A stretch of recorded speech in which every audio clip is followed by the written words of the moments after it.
baik, sangat baik, luar biasa. Oh yes. Tepuk tangan sekali lagi. Nah, pagi hari ini adalah pagi yang sangat cerah dan Bapak melihat wajah kalian pun cerah ya. Oke.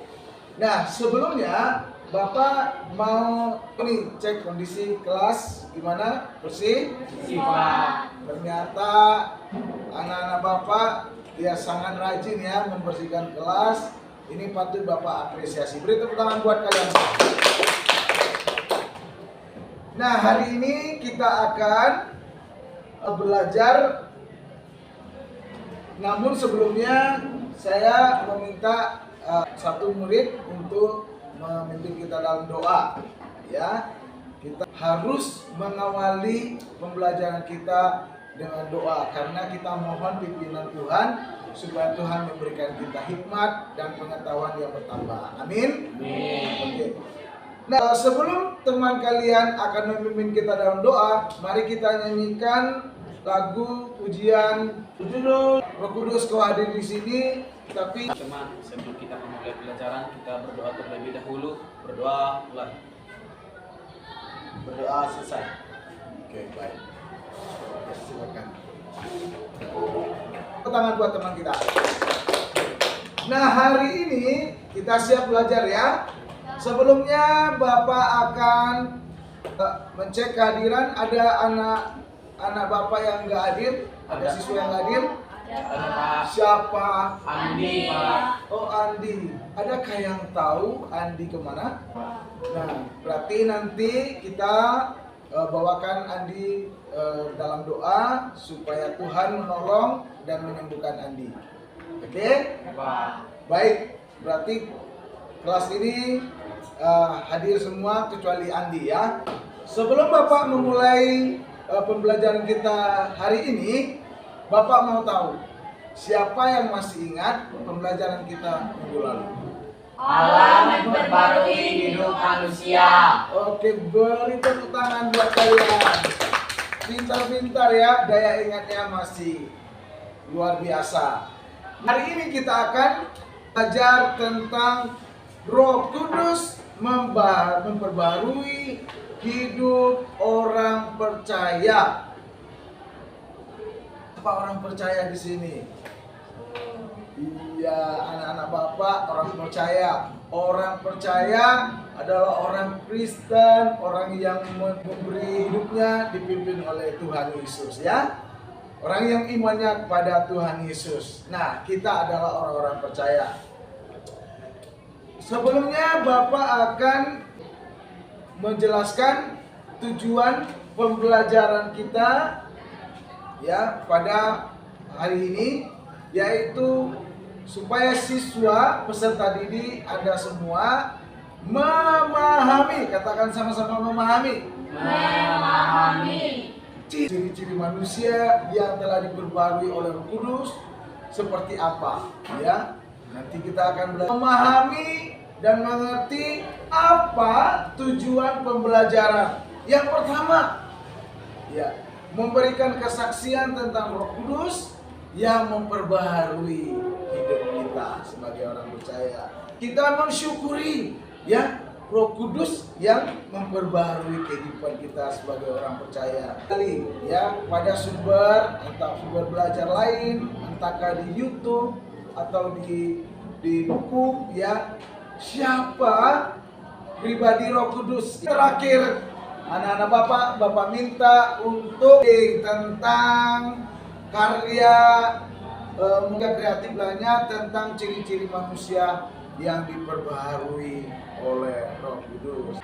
Nah, kali ini akan Bapak akan minta anak-anak Bapak semua pertama diskusi dengan temannya di samping kiri kanannya ya, 1-2 temannya boleh ya. Yaitu pertanyaan apa yang anak-anak ketahui, apa yang anak-anak Bapak ketahui tentang Roh Kudus ya. Jadi dibuka buku tulisnya, mencatat dengan temannya di samping kiri kanannya ya. Yang pertama, Siapa yang anak-anak tahu tentang Roh Kudus? Lalu yang kedua, mengapa penting ya kita atau orang percaya dipimpin oleh Roh Kudus? Ya, dan terakhir, bagaimana cara Roh Kudus memperbarui hidup orang percaya? Ya, boleh ya Bapak kasih waktu ya beberapa menit. Ya, Ananda mencatat ya, diskusi satu dengan yang lainnya.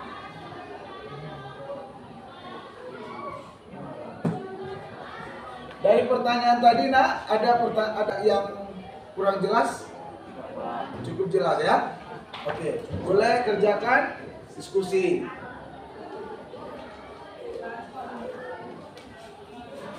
Ya.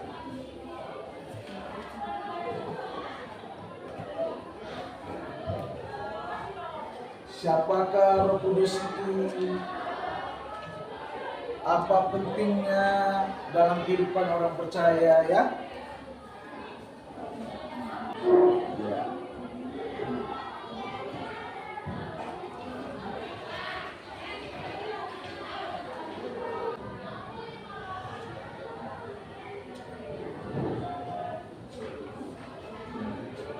Ya, nanti dijawab tadi.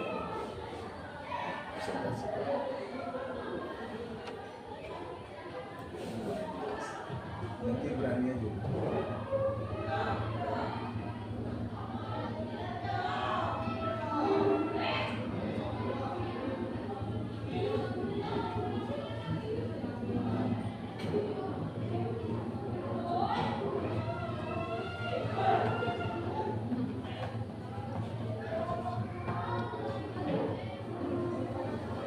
Cukup? Kita ya kelompok sini ya, sebelah sini juga bisa memberikan pendapatnya ya terkait dengan pertanyaan yang Bapak berikan. Oke, Bapak persilakan. Stephen, silakan. Kami dapat dari diskusi ini adalah Roh Kudus adalah penopang hidup orang beriman. Oke, Roh Kudus adalah penopang hidup beriman. Apa pentingnya Roh Kudus dalam kehidupan orang percaya? Agar kehidupan kita semakin diperbarui. Agar kehidupan kita semakin diperbarui tentunya. Kemudian kelompok berikutnya, silakan.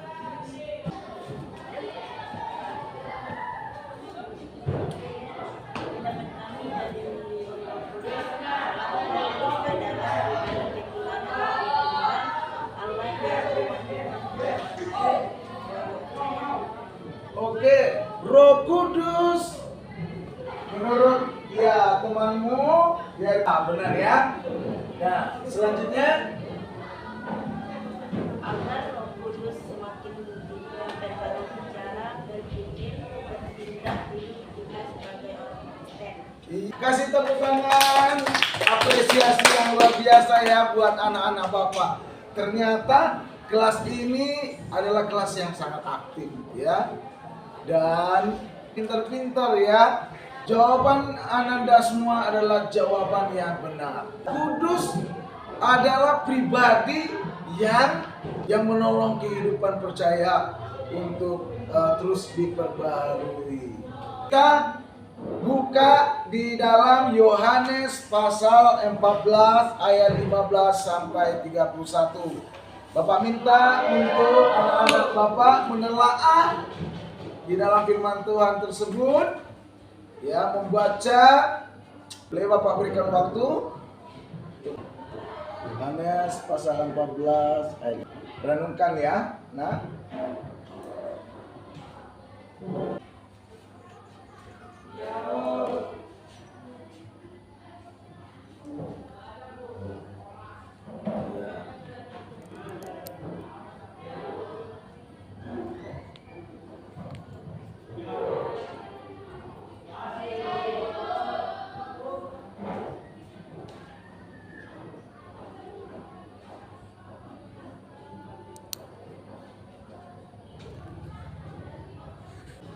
Oke, cukup ya? Cukup. Ya, kita setelah menyimak ya dari Yohanes pasal yang di sini, ya. Di sini ada lambang Roh Kudus, ya. Alkitab telah mencatat salah satunya lambang Roh Kudus ialah burung merpati. Dalam ayat tersebut apa yang kalian baca? Apa yang kalian dapatkan? Roh Kudus sebagai Roh kebenaran. Roh Kudus sebagai roh kebenaran. Tepuk tangan buat kalian. Itu artinya roh kebenaran yang akan menuntun orang percaya hidup benar. Sama-sama katakan hidup benar. Kudus sebagai penghibur, ya. Dan ini menarik anak-anak Bapak ya. Roh Kudus sebagai penghibur itu adalah seorang pribadi yang dijanjikan oleh Yesus sebelum meninggalkan dunia, ya. Lalu ia mengutus Roh Kudusnya untuk menolong kehidupan orang percaya. Menghibur, kata si Grace tadi ya, menarik sekali. Menghibur orang percaya di saat kita sedih, di saat kita bersusah hati. Roh Kudus punya peran penting, yaitu menghibur. Kemudian kata Stephen lagi, memperbaharui, membenarkan kehidupan orang percaya. Tadinya dia mungkin suka apa contohnya? Suka mencuri, kata Stephen.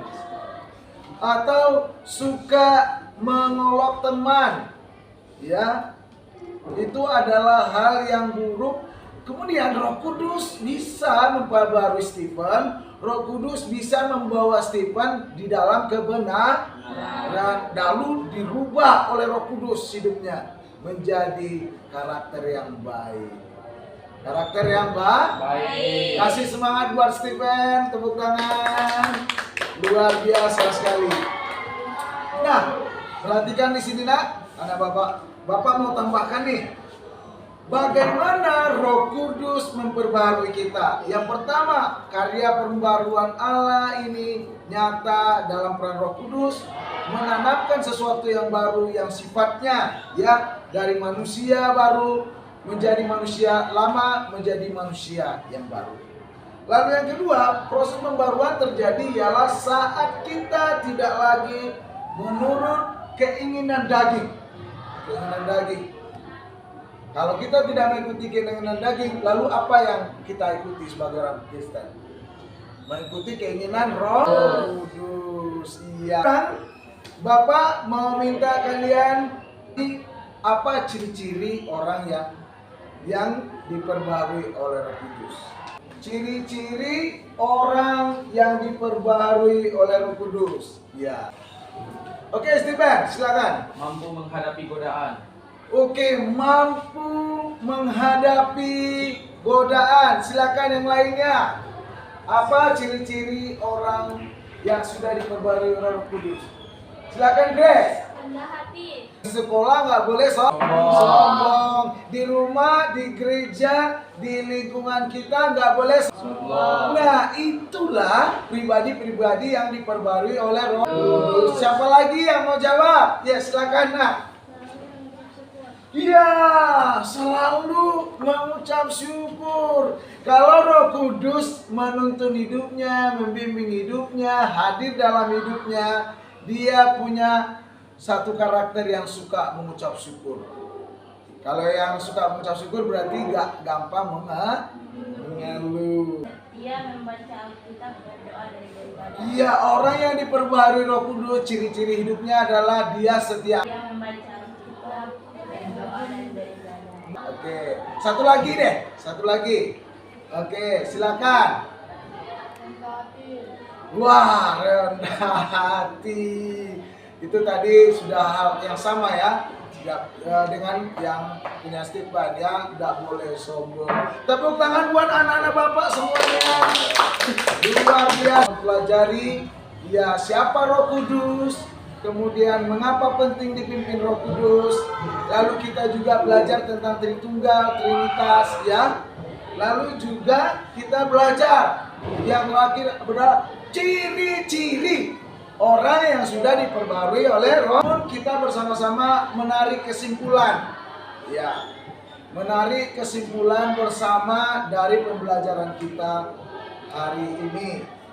Ya, siapa yang mau terlebih dahulu memberikan kesimpulan? Oke, Grace, silakan. Kesimpulan yang saya dapatkan adalah pelajaran ini menunjukkan kita sebagai murid Yesus harus mau dan bersedia dipimpin oleh Roh Kudus karena Roh Kudus memberikan keselamatan dalam hidup orang percaya. Karena Roh Kudus mampu memperbarui kehidupan. Iya, oke, tepuk tangan buat Grace ya. Ini mengingatkan kita sebagai murid Yesus harus mau dan bersedia dipimpin oleh Roh Kudus. Karena Roh Kudus yang menuntun kita kepada kebenaran. Karena Roh Kudus yang membawa kita kepada karakter yang benar, yang baik. Kesimpulan yang saya dapatkan, Roh Kudus dapat membimbing kehidupan orang percaya pada hal-hal yang baik dan memberikan kekuatan kepada orang percaya untuk hidup benar dan mampu menghidupi prinsip nilai kebenaran firman Tuhan yang membuat orang percaya memperoleh berkat janjinya. Oke, cukup ya. Sungguh luar biasa jawabannya. Roh Kudus dapat membimbing kehidupan orang percaya. Ya, Bapak juga memberikan kesimpulan dan refleksi ya. Dalam kesimpulan ini bahwa Roh Kudus memperbarui kehidupan kita melalui pembaruan demi pembaruan. Ya, Tuhan mengubah cara berpikir, cara berkata-kata, cara bertindak kita, sehingga kehidupan kita mengalami sebagai orang percaya yang telah diperbarui oleh Roh Kudus. Ciri-ciri pembaruan yang Roh Kudus kerjakan dalam kehidupan kita sudah telah kita pelajari. Yang pertama tadi ya, ciri yang apa? Mampu menghadapi godaan yang datang dari manapun. Lalu yang kedua, Setia membaca Alkitab, berdoa dan beribadah. setia membaca Alkitab dan setia beribadah. Kemudian rendah hati ya. Luar biasa. Terima kasih. Kita telah mempelajari pembelajaran kita, materi kita hari ini. Nah, sebelum kita mengakhiri pembelajaran hari ini, Bapak akan memberikan tugas, yaitu tugas anak-anak Bapak di rumah, yaitu menggali dari berbagai sumber pengetahuan yang lain ya tentang Roh Kudus. Ya, dicatat ya. Kedua, membuat karya kreatif tentang ciri-ciri manusia yang diperbaharui oleh Roh Kudus. Ada pertanyaan anak-anak Bapak? Semua jelas? Jelas, Pak. Oke, kita bangkit berdiri. Kasih tepuk tangan buat kita semua. Tepuk tangan, semangat. Ya, pembelajaran kita sungguh luar biasa hari. Oke, sebelum kita mengakhiri kelas, saya minta kesediaan Grace untuk memimpin kita di dalam doa. Sebelum kita pulang, marilah kita berdoa. Berdoa selesai. Oke, terima kasih. Shalom, Tuhan Yesus memberkati kita semua.